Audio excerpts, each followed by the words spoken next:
Despite India's growing economy, powerful military, and considerable soft power, experts find that India punches below its weight as a diplomatic power. According to the Asia Power Index released by the Lowy Institute, India tends to fall behind much smaller countries when it comes to diplomacy. India ranks 5th in Asia on the strength of its diplomatic network, behind a much smaller country like South Korea. It ranks 5th in multilateral power, 9th in overall foreign policy, and 14th in economic diplomacy. So while India's national wealth and military power are increasing, the country's diplomatic power hasn't necessarily kept pace. India's parliament has taken notice. Parliament's Standing Committee on External Affairs recently made a series of key recommendations to reform and improve India's diplomatic power and foreign policy. We've picked the 5 most important recommendations to know about. Recommendation number 1. Double the foreign ministry's budget. India's Ministry of External Affairs is among the country's poorer ministries. With the budget of 17,250 crores, the MEA lags far behind defense, finance, home affairs, and health in terms of funding. India's diplomats are also funded less than their global counterparts. Let's take the example of Australia. Australia has a population of 26 million, which is about 50 times smaller than India's population.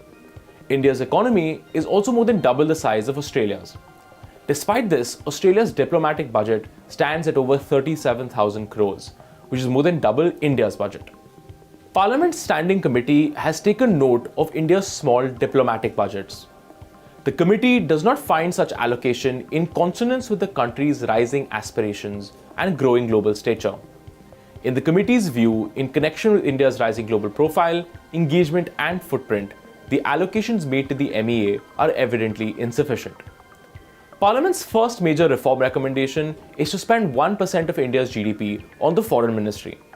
This would more than double the ministry's current budget, which stands at just 0.44% of GDP, and bring it to a level equal to powers like Australia. Reform number 2. Expand India's diplomatic footprint. Parliament has also recommended that New Delhi set up a diplomatic mission in every UN member country. Currently, there are 48 member countries where India does not have a resident mission. India aspires to be a permanent member of the United Nations Security Council. And to achieve this objective, our presence in all UN member countries is crucial so as to coordinate our efforts with their foreign office.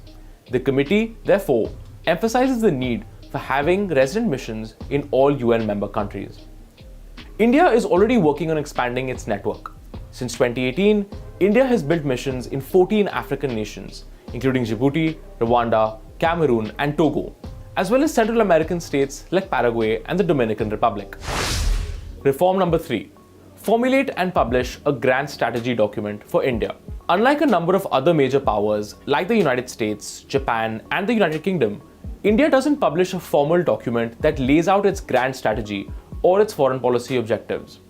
Parliament has recommended that India publish a white paper or grand strategy document that lays out national objectives and ambitions in a single comprehensive document. Releasing an official grand strategy allows countries to signal objectives both to allies, enemies, and domestic audiences. It also helps to create accountability, as countries will have to achieve the objectives they set for themselves in their grand strategies. Essentially, releasing a grand strategy is just what great powers do. Reform number 4. India's soft power strategy needs to change. Parliament has also called for India to rethink its approach to soft power. Unlike hard instruments of power like the military or the economy, soft power refers to the ability of a country to utilize its cultural power and image to influence other nations.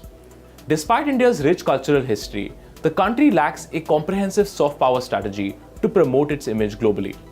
Not only does India not have a coordinated strategy across government agencies, New Delhi also lacks the funding for promoting its soft power. Organizations like the Indian Council on Cultural Relations, which handle India's cultural outreach, only get 300 to 400 crores a year, which is around $45 to $50 million. By contrast, China has a 10,000 crore soft power budget and allocates about $10 billion to the Confucius Institutes. The UK's British Council gets a £179 million grant for promoting Britain's image abroad. Parliament has recommended a 20% hike in the Indian Council for Cultural Relations' budget and has also called for India to create a comprehensive national soft power strategy. Reform 5. India and the Ministry of External Affairs should embrace lateral entry. The Ministry of External Affairs has a very small pool of diplomats. The total strength of India's diplomatic corps is 2,700, of which just 800 are regular Indian Foreign Service officers. That means that India has less than half the diplomats Japan does, while America has more than 8 times India's number. Further, India's diplomats are generalists who often lack deep experience in specific regions of the world. Parliament believes that lateral entry is the answer. It is called on the Ministry of External Affairs to convert specialist consultants who work with the Foreign Ministry on short-term contracts into regular diplomats. That will allow India to increase the size of its diplomatic service and also get the specialists it needs to navigate a complex world. As India's power grows, it will need a foreign policy that helps it achieve its ambitions of becoming a great power. Parliament's recommended reforms intend to do just that.